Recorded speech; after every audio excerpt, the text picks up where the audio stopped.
First short ride back after shoulder surgery. Nothing dramatic today, just a careful test to see how the shoulder feels on real roads again.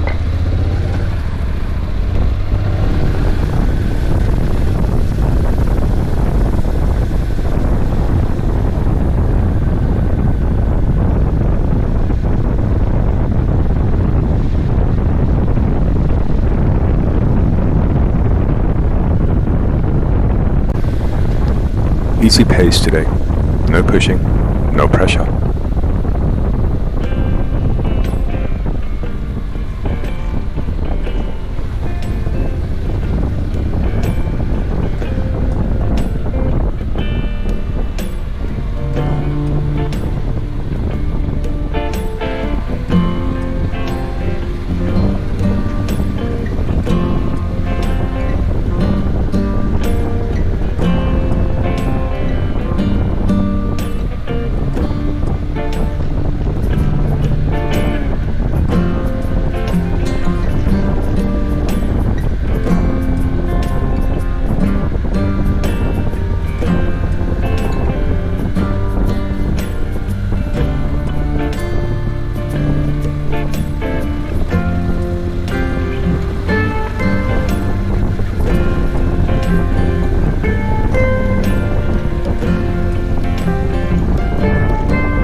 This is really just about checking strength, comfort, and whether turning feels natural again.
The real test is how the shoulder feels later today or tomorrow, but for now, that feels like a good first step.